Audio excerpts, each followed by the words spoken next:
देखो बच्चों, कल अपने वीडियो में 10वां सवाल हल किए थे। आज अपने 11वां सवाल को हल करेंगे। उससे पहले एक बार पढ़ लेते हैं। देखो, प्रेरणा और पीयूष पूंजी के प्रमाण में लाभानी बांटने वाले एक पेढ़ी के साझेदार हैं। उनकी पेढ़ी का 31/3/16 के दिन की पक्की तलपट निम्नानुसार है। अब यहाँ अपने को 31/3/16 के दिन पौनी को लाभ में से 1/5 भाग देने की शर्त पर प्रवेश दिया। अब समायोजन नंबर 1, पौनी पूंजी के रूप में 62,500 और अपने भाग की ख्याति के रूप में 24,000 नकद लाई। ख्याति की रकम में से 60% रकम तुरंत निकाल लेंगे। देखो बच्चों, इस सवाल के अंदर सबसे पहले अपने पूंजी लिखेंगे। शेष आगे लाए 50,000 और 1,50,000, परंतु उससे पहले प्रेरणा और पीयूष पूंजी के प्रमाण में लाभानी बांटते, तो उनका प्रमाण कितना आ गया? 50,000 अनुपात 1,50,000 = 1:3। पौनी उसके भाग की ख्याति 24,000 नकद में लाएगी, तो नकद खाता उधार ख्याति का प्रीमियम खाता से 24,000। फिर दूसरी एंट्री में ये ख्याति का प्रीमियम जमा हुआ, उन दोनों साझेदारों के बीच बांट देंगे 1:3 में। तो क्या एंट्री हो जाएगी? ख्याति का प्रीमियम खाता उधार 24,000, प्रेरणा का पूंजी खाता से 6,000 और पौनी के पूंजी खाता से 18,000। अब ये जो पूंजी है खाते जमा किए, उसमें से आधी रकम ख्याति की निकाल लेते, मतलब आधी नहीं, 60% रकम। तो 6,000 के 60% कितना हुआ? 3,600 और 18,000 के 60% 10,800। तो ये जो पूंजी खाता जमा किए वो दोनों का पूंजी खाता फिर से क्या हो जाएगा? उधार। तो प्रेरणा का पूंजी खाता उधार 3,600, पीयूष का पूंजी खाता उधार 10,800 और नकद/ बैंक खाता से 14,400। इस प्रकार अपने एंट्री करनी है। देखो बच्चों, यहाँ सर्वप्रथम अपने पूंजी लिख देंगे। पूंजी शेष आगे लाए, उसके बाद अनामत भंडोल जो दिया है वो 30,000 दिया है। उसको पुराना प्रमाण कितना था? 1:3 पूंजी का प्रमाण, उसमें बांट दिया। तो बांटने पर वह रकम आई 7,500 और इसकी आई 22,500। उसके बाद यहाँ पूंजी के रूप में कितना लाया? 62,500 रुपये लाए पौनी। तो एंट्री क्या हो जाएगी? नकद/ बैंक खाता उधार पूंजी खाता से। तो नकद/ बैंक खाता इधर लिख के पूंजी खाते में पौनी के में कितना लिखेंगे? 12,500 और नकद/ बैंक खाते में कितना आ जाएगा? प्रेरणा का पौनी का पूंजी खाता 62,500 और जो शेष दी है वो पक्की तलपट में कितनी दी है? 8,250। सबसे पहले लिखो शेष आगे लाए 8,250 और उसी के नीचे लिख दो पौनी का पूंजी खाता 62,500। देखो बच्चों, अपने भाग की ख्याति के रूप में 24,000 नकद लाई, तो अपने क्या एंट्री की? नकद/ बैंक खाता उधार ख्याति का प्रीमियम खाता से। तो नकद/ बैंक खाते में उधार बाजू लिखो ख्याति का प्रीमियम खाता और रकम लिख दो 24,000। अब दूसरी एंट्री अपने क्या किए थे? ख्याति का प्रीमियम खाता उधार, प्रेरणा का पूंजी खाता और पीयूष का पूंजी खाता। तो पूंजी खाते की कौन सी बाजू? जमा बाजू।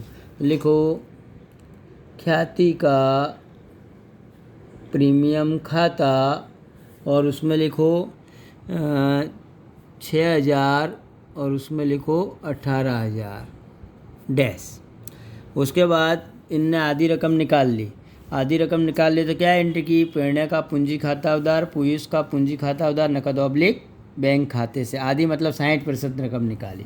तो यहाँ लिखो नकद/ बैंक खाता और रकम लिखो इसकी 3,600, उसकी लिखो 10,800 और नकद/ बैंक खाते की कौन सी बाजू? जमा बाजू।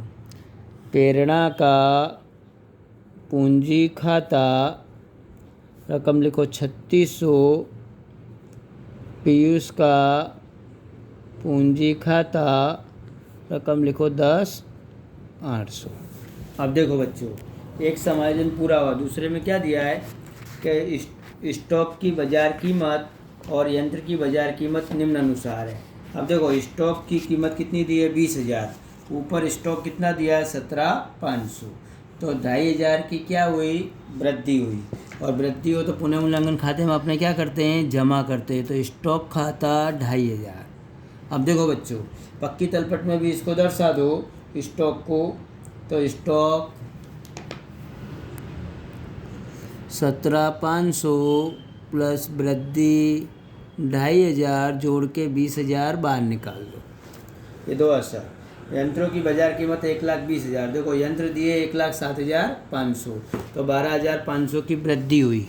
तो फिर से इधर यंत्र खाता 12,500 और यहाँ भी लिखो यंत्र 1,00,000, इधर जो दिए 1,07,500 प्लस वृद्धि 12,500 जोड़ के निकाल दो 1,20,000। अब उसके बाद देनदारों पर 10% डूबत ऋण अनामत और 2% बटा अनामत रखनी है।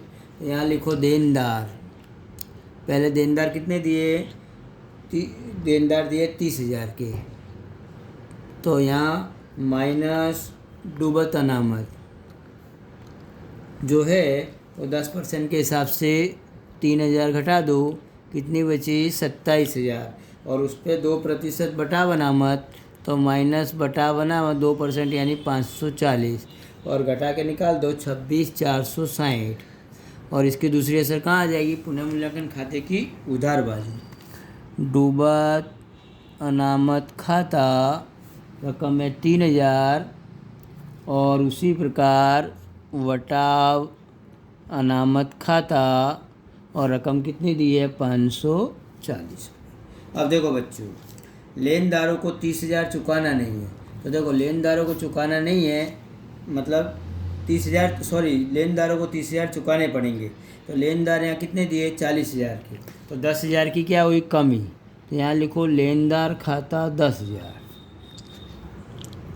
और यहाँ लिखो पूंजी दायित्व में लेनदार 40,000 के माइनस कमी 10,000, तो बाहर निकाल देंगे 30,000, मतलब 30,000 चुकाना पड़ेगा। अब मकान की कीमत में 15% और फर्नीचर की कीमत में वृद्धि। अब देखो मकान यहाँ कितना दिया है 90,000 का, 90,000 के 15% कितने हुए बच्चों 13,500, तो यहाँ लिखो मकान खाता 13,500। यहाँ लिखो मकान 90,000 प्लस वृद्धि 13,500, तो 1,03,500 बाहर निकाल दो। उसी प्रकार फर्नीचर में 20% की वृद्धि। अब फर्नीचर कितना दिया है बच्चों 17,500, तो 20% कितने हुए 3,500, तो यहाँ लिखो फर्नीचर खाता 3,500 और यहाँ लिखो नीचे लिख देता हूँ बच्चों, मैं जगह ऊपर नहीं है। फर्नीचर दिया है यहाँ 17,500 प्लस वृद्धि 3,500 और जोड़ के बाहर निकाल दो 21,000। अब बच्चों देखो 460 रुपये मजदूरी चुकाना बाकी है, और चुकाना बाकी मजदूरी अपना दायित्व है, तो इसलिए पुनर्मूल्यांकन खाते में उधार बाजू लिखो चुकाना बाकी मजदूरी 460 और दूसरी असर कहाँ आ जाएगी पूंजी दायित्व में, चुकाना बाकी मजदूरी 460। अब देखो बच्चों, अब समायोजन करने के बाद जो बचा उसको भी लिख दो। देखो अब पक्की तलपट में नज़र करो, पूंजी आ गई, अनामत भंडोल आ गया, लेनदार आ गया, चुकाना बाकी खर्च पहले भी दिया है तो उसी के साथ जोड़ सकते हो या अलग से बता दो। चुकाना बाकी खर्च और 1,500 रुपये इसको अलग दायित्व बाजू बता दो। उसके बाद अब संपत्ति ले नाम देखो, मकान लिख दिए, फर्नीचर लिख दिए, यंत्र लिख दिए, स्टॉक लिख दिए, देनदार लिख दिए, नकद ऑब्लिक बैंक बाद में लिखेंगे। और मिलना बाकी आय इसको भी दर्शा दो, मिलना बाकी आय 750 बराबर बच्चों। अब देखो अब टोटल करेंगे, अब पहले पुनर्मूल्यांकन खाते का टोटल करेंगे तो उसका टोटल जमा बाजू का है 42,000। यहाँ भी लिखो 42,000 टोटल बराबर। अब डिफरेंस कितना आया, डिफरेंस आया 38,000, इसको लिख दो लाभ, और पीयूष और प्रेरणा के बीच बांट दो, प्रेरणा और पीयूष उसके 1:3 में बांटने पे इसका आएगा 9,500, उसका आया 28,500। इस लाभ को कहाँ ले जाएंगे पूंजी खाते की जमा बाजू, पुनर्मूल्यांकन खाता 9,500 और 28,500। अब अपने पहले नकद ऑब्लिक बैंक खाता बंद करेंगे। देखो बच्चों नकद ऑब्लिक बैंक खाते का टोटल है 94,750। यहाँ भी लिखो 94,750 और अंतर की रकम यहाँ बची 80,350। और यहाँ लिख दो शेष आगे ले गए, बैलेंस कैरी फॉरवर्ड। अब इसको यहाँ ले आओ, नकद ऑब्लिक बैंक में लिख दो 80 350। अब देखो बच्चों, पूंजी खाता पहले बंद करेंगे। अब पूंजी खाता बंद करेंगे, इसका टोटल हुआ 62 500 और इनका टोटल है इसका, उसका आया टोटल पीयूष का 2,19,000 और इसका टोटल आया 73,000। उतना ही अपने उधार बाजू लिखो, 73,000, 2,19,000 और 63,500। इतना ही ऊपर लिख दो, 63,500 इसका तो कुछ है ही नहीं। और इनका घटाने के बाद 69,400 और उसका आया 2,08,200। इसको लिख दो शेष आगे ले गए और इधर ले आओ पूंजी खाता, नाम लिख दो प्रेरणा, पीयूष और पॉइणी का लिखो 62,500, उसका 2,08,200 और उसका लिख दो 69,400 और तीनों का टोटल करके बाहर निकालो 3,40,100 और नीचे टोटल कर लो तो 3,72,060 रुपये। 3,72,060, 3,72,060 से ये सवाल पूरा हुआ। देखो बच्चों, ये सवाल के अंदर अपने ने इसको हल किया, तो आप लोग भी अपनी नोटबुक में इस सवाल को हल करेंगे और हल करके मुझे बाद में चेक करने देंगे। बराबर बच्चों? चलो ठीक है।